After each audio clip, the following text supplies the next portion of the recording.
The one bit that went wrong was I had supported the torque tube there in that space with a wooden block, but I knocked the wooden block out when I released the bolts holding the transaxle to the torque tube. When that wood fell out, the torque tube fell down an inch or so. That resulted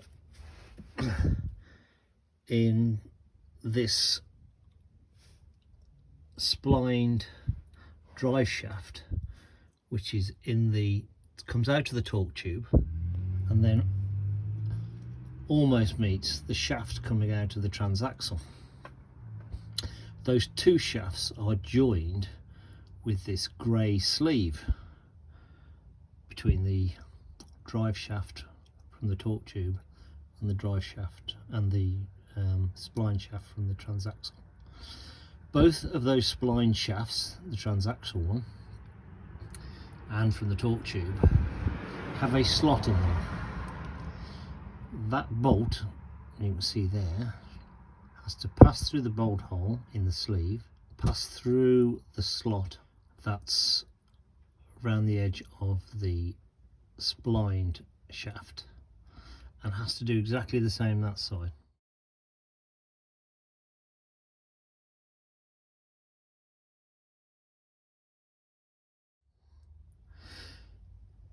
In my case, because the torque tube dropped, the drive shaft slid back by about half a centimetre, and I could not get both that bolt and the bolt that's in that side through the slots because the shafts had moved apart too far.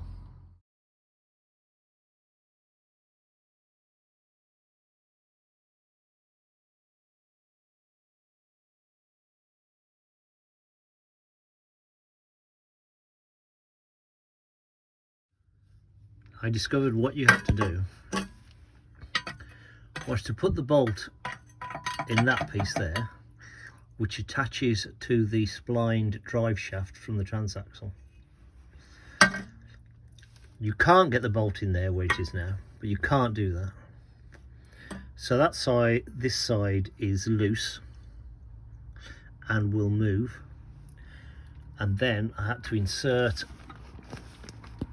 a jemmy in there just behind that sleeve there and lever back by doing that. And because that sleeve was firmly attached, bolted to the drive shaft, the splined drive shaft, it pulled the drive shaft forward a small amount through the bearings that are in the transaxle.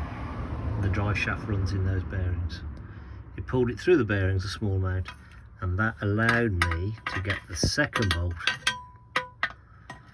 that one there, through the slot that's in the splined shaft, and then I have to do them up to 85 newtons.